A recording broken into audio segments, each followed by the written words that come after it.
नमस्कार, मैं हूं आपके साथ मयंक। तो देखिए, ईरान को घेरा जा रहा है और बातचीत की आड़ में ईरान पर बहुत बड़े हमले की तैयारी हो रही है। आपको ये लग सकता है कि ईरान और अमेरिका के बीच बातचीत हो रही है, दूसरे दौर की बातचीत जल्दी होने वाली है, लेकिन इसी बीच एक बड़े हमले की तैयारी चल रही है। ईरान के साथ एक बार फिर बातचीत के नाम पर धोखा हो सकता है और बहुत बड़े जंग की तैयारी हो रही है। मैं आज आपको 5 कारण बताता हूं, 5 फैक्टर्स जो कि पिछले 24 घंटे के डेवलपमेंट्स हैं, जो इस ओर इशारा कर रहे हैं कि जो बातचीत और डील वाली बातें हैं ये सिर्फ एक दिखावा है। अंदर ही अंदर एक बहुत बड़ी जंग की तैयारी हो रही है।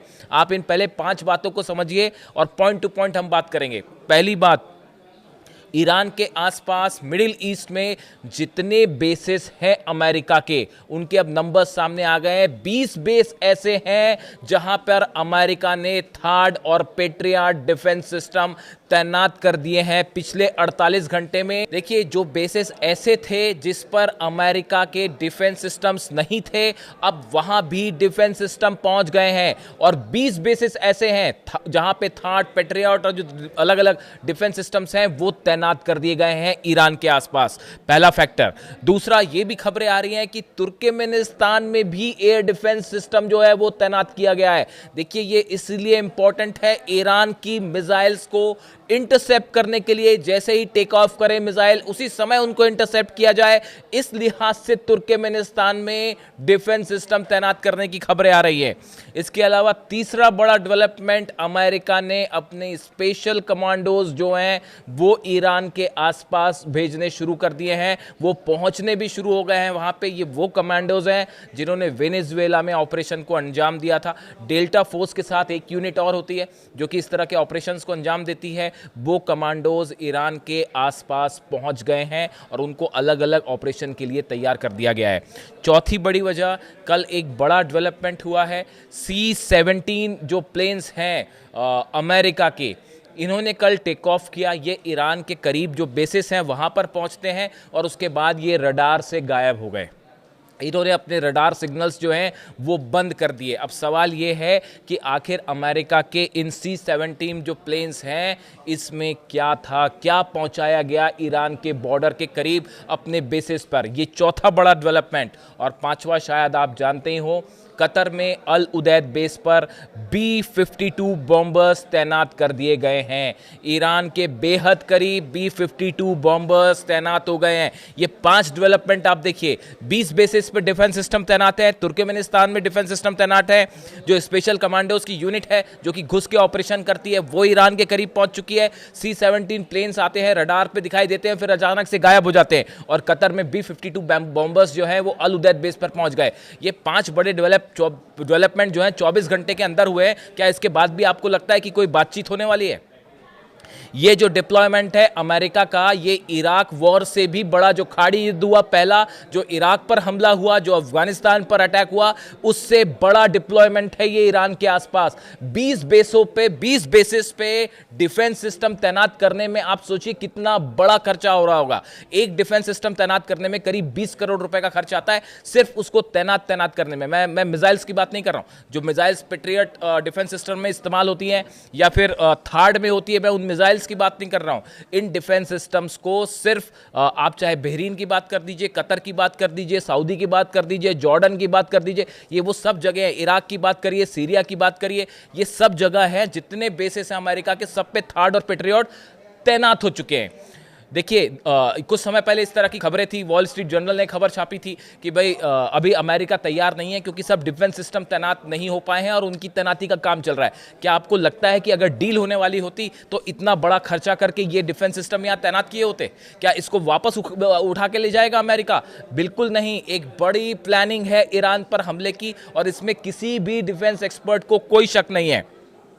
आप देखिए, जितना बड़ा ये, जितने प्लेन्स अमेरिका के फ्लाई किए हैं, जितने फाइटर जेट्स हैं, चाहे जॉर्डन में आप देख लीजिए F-15 प्लेन्स हैं, F-16 प्लेन्स हैं, F-35 अल उदैद बेस पर लगातार उतर रहे हैं। ये इतना बड़ा डिप्लॉयमेंट एयरफोर्स का, क्या ये एक बातचीत के लिए है सिर्फ? आप देखिए, डिएगो गार्सिया में जो है वहां भी खबर है कि B-52 बॉम्बर्स वहां भी पहुंच चुके हैं। फाइटर जेट्स डिएगो गार्सिया में भी तैयार है। सबसे बड़ा सबमरीन, जितनी सबमरीन्स हैं, वॉरशिप्स हैं, वो मिडिल ईस्ट में मौजूद है। इतना बड़ा डिप्लॉयमेंट क्या किसी बातचीत के लिए होगा? सिर्फ ईरान पर दबाव बनाने के लिए? क्या अमेरिका इस बात को नहीं समझता कि ईरान किसी दबाव में नहीं आएगा? इतना बड़ा मिलिट्री डेवलपमेंट सिर्फ दिखावे के लिए नहीं है, इसमें अरबों डॉलर्स खर्च हो रहे हैं। एक बड़ा प्लान है ईरान पर हमला करने का, सिर्फ वक्त की बात है। देखिए, ये वॉर, ये जंग लंबी चलने वाली है। इस बात को अली खामेनी साहब बहुत अच्छे से समझते हैं। इसीलिए आप उनकी स्पीच देखिए आज, उनका जो पिछला जो स्पीच आई उनकी, उसमें उन्होंने जो बात कही, देखिए एक तो आज जो है वो 11 फरवरी हिस्टोरिक डे है ईरान के लिए। 11 फरवरी को जो है वो इस्लामिक रेवोल्यूशन जो हुई ईरान में, इसके जो है 46 ईयर्स कंप्लीट हो गए हैं और इस मौके पर ईरान से तस्वीरें आनी शुरू हो गई हैं। बड़ा जो है वहाँ पे लोग खुशियाँ मना रहे हैं और सरकार के समर्थन में जो है वो रैलीज़ हो रही हैं। और अली खामेनी साहब ने जो अपनी लास्ट स्पीच दी थी 24 घंटे पहले, उन्होंने एक वीडियो संदेश दिया था। उसमें उन्होंने कहा था कि हर साल 11 फरवरी ईरानी राष्ट्र की ताकत और सम्मान को दुनिया के सामने उजागर करता है।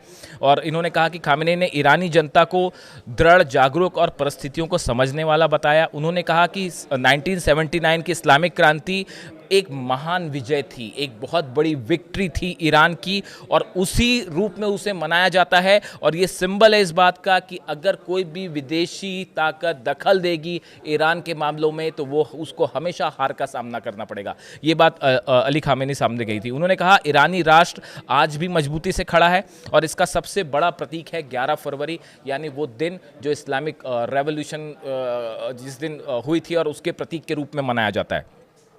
उन्होंने ये भी कहा कि इस मौके पर ईरान में जो रैलियां होती हैं, ये एक ताकत है ईरान की, और ये दुश्मनों को एक करारा जवाब होती हैं। जो ईरान पर गिद्ध की तरह नजरें गड़ाए बैठे होते हैं, उनको ये करारा जवाब होती है। उन्होंने कहा कि राष्ट्रीय शक्ति का असली स्रोत हथियार नहीं है, बल्कि जनता की इच्छा शक्ति, एकता और धैर्य है। देखिए, बड़ी बात उन्होंने कही कि ईरान की असली ताकत उसके हथियार या उसकी मिसाइल्स नहीं है, ये ईरान की एकजुटता है, उसका पेशेंस है, धैर्य है और उसका विल पावर है ईरान का। ये उसकी जीत की वजह है। देखिए, हाल ही में एक बयान आया था, शायद अब्बास अराक्ची साहब ने कहा था, या शायद ईरान के किसी बड़े लीडर ने कहा था, हो सकता है उनके विदेश मंत्री ने कहा। उन्होंने ये बयान दिया था कि ईरान की जो सबसे बड़ी ताकत है वो ये कि ईरान कभी भी अपने दुश्मनों के सामने झुकता नहीं है।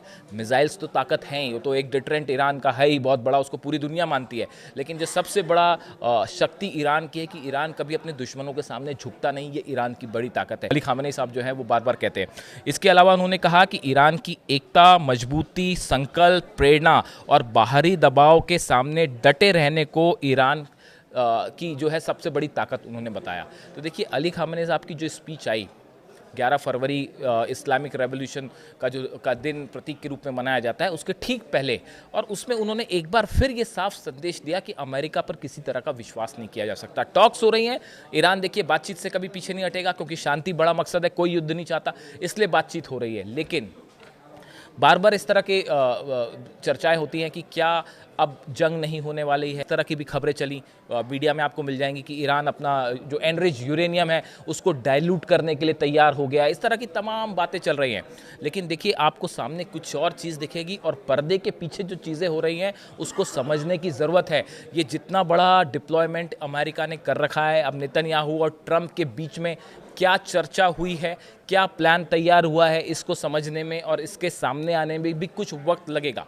लेकिन जैसा कि अली खामेनी साहब हमेशा कहते हैं कि अमेरिका से बातचीत का कोई नतीजा नहीं होगा, ईरान को हमेशा अलर्ट रहना चाहिए। अब्बास अराक्ची साहब ने भी ये बात कही है। इन बयानों के पीछे कोई मकसद है, इस बयानों के पीछे एक इशारा था बड़ा कि भले बातचीत हो रही हो, लेकिन जिस तरह से ईरान को घेरा जा रहा है, ईरान के आसपास जो डिप्लॉयमेंट हो रहा है, ये कतई इस बात की ओर इशारा नहीं कर रहा है कि किसी तरह की बातचीत सफल हो जाएगी या जंग टल जाएगी। अगर बातचीत ही पे पूरा फोकस होता अमेरिका का तो शायद इतना बड़ा मिलिट्री डिप्लॉयमेंट नहीं होता।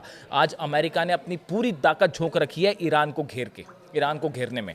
और ये अगर सिर्फ बातचीत से मसला हल होने वाला होता, वो 5 टॉक्स में जो 5 बैठकें हुई पहले, उसी में हो गया होता।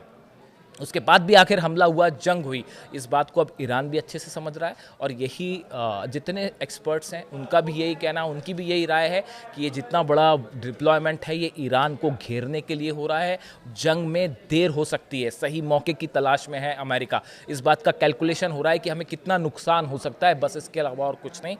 और जंग निश्चित है और आज नहीं तो कल ज़रूर होगी और बातचीत की आड़ में धोखे से हमला हो सकता है। इस तरह की राय सामने आ रही है। इससे जुड़ा जो भी अपडेट होगा मैं आप तक पहुंचाऊंगा। वीडियो आपको कैसा लगा कमेंट करके ज़रूर बताइए।